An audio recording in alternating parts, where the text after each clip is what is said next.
So, why are you here on this earth? Well, it's interesting. Since we met, I've been pondering that question of why me, why now? And over those last years, it's been a mantra of mine, because I believe that ultimately, if it was just to get married, raise the kids, do these things, I could have been born 1,000 years ago, 1,000 years from now, if that's all you're supposed to do.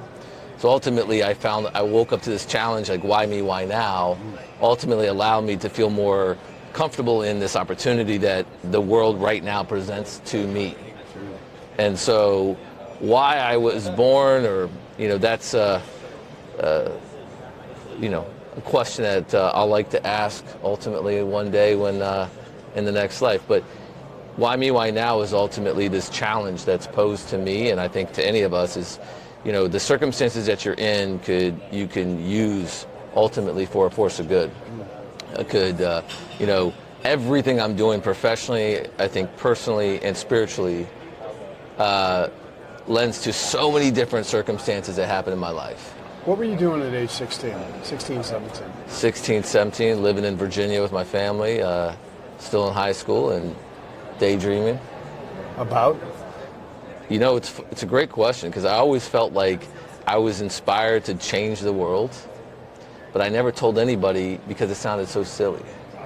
But at that time, that's ultimately was some of my guiding light of why I didn't do certain things, because I felt that light.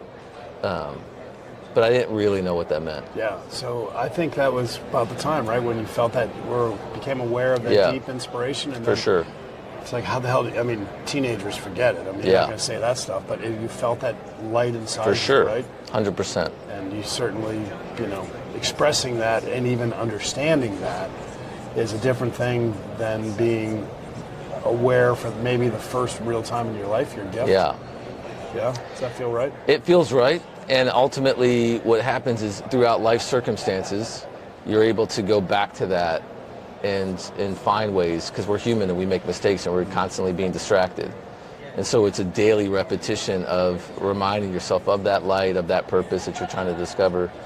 And, there's a lot of great sayings that, quotes of, I can remember the days when I used to pray for what I have today.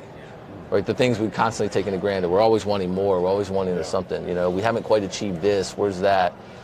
But the fact that literally you and I have been speaking for a few minutes and we never asked our heart to beat.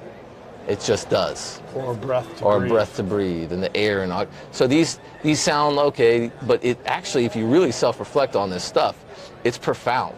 Yeah. Because there's a lot of people, while we're speaking, whose hearts stop beating. Yeah.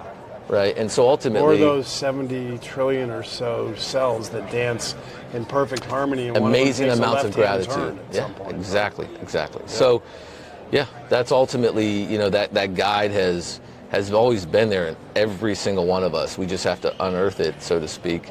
But I've been pondering that question: why me? Why now?